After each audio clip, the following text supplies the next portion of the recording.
What's up, YouTube? I'm making this video is the reason I'm making this video is because I want to pay homage and respect to Dr. Ben, Dr. Henry Clark, Dr.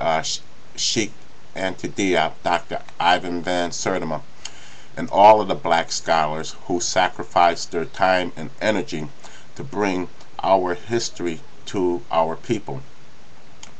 And not only our history, but the true world history to our people so we can better understand ourselves. Now, I had on occasions had the opportunity to hear Dr. Clark speak in Harlem, New York, which is a place called, it was an organization called First World, where Dr. Hakeem Adabuti and Dr. Leonard Jeffries and Dr. Francis Cress Welsing spoke. And they called it First World as opposed to Third World because we have always been classified as Third World people, but we are First World people because we have been the first on the stage of history. And I just want to pay homage and respect to all of these doctors who have gave their time and energy for us. I just want to go into the in-depthness of what these guys sacrificed. I remember Dr. Henry Clark saying that when he first came to Harlem, they used to invite people to come up and listen to him. It was like on I think it was 126th Street and Lenox Avenue, right where Sylvia's restaurant is now. He said there used to be a YMCA there, and they used to go out and try to get people to come up and listen to what they had to say. Mind you now, this is back in 1933 where people thought we had no history. And when they couldn't get the people to come up there voluntarily, they used to pay them 25 cents. They used to actually pay people to come up and listen to them. So this is the dedication that these brothers or these masters, these ancestors have.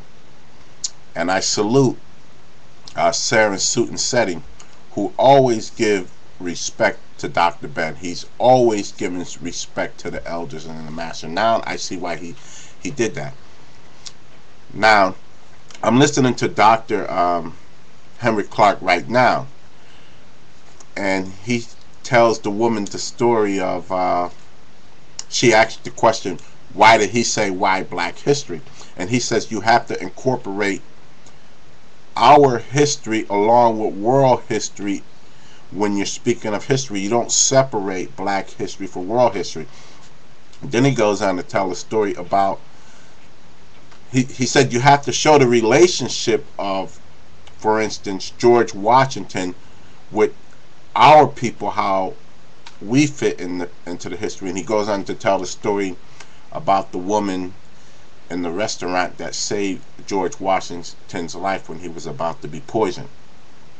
Now, I knew nothing of that. You may think that's a simple story, but that speaks volumes of the in-depthness of the research that Dr. Henry Clark has done for us, and Dr. Ben and others. I remember I was having a discussion with a friend of mine, and he was talking about I was talking about, well, wow, I have to read a lot of books because I feel like I'm missing out on something. I have to read a lot of books to find out what our history is. He said, Al, you don't have to read these books. This work has already been done for us. You don't have to reinvent the wheel. Dr. Ben, Dr. Ivan Van Sertima, Dr. Clark, Dr. Hakeem Adabuti, Chancellor Williams, Sheikh Anta Diop, books like Nile River Valley Civilization, all sorts of books that these guys write.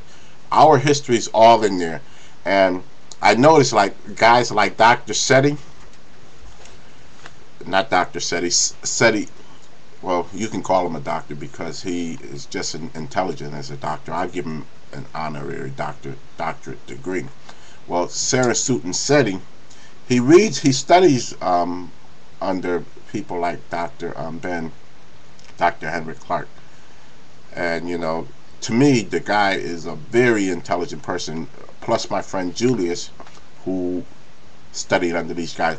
These are self-taught historians, and I would give each of them an honorary doctorate degree. But who am I to give anybody a doctorate degree? But who is anybody else to say someone's a professor or someone earns the right to have a doctorate degree?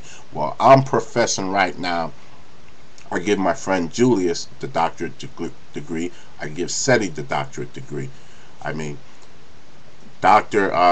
Henry Clark is no longer with us. Dr. Ben, you know, he's old and he's tired now. And he's, from what I understand, he's in a nursing home in the Bronx. But you have people like my friend Julius, people like Saren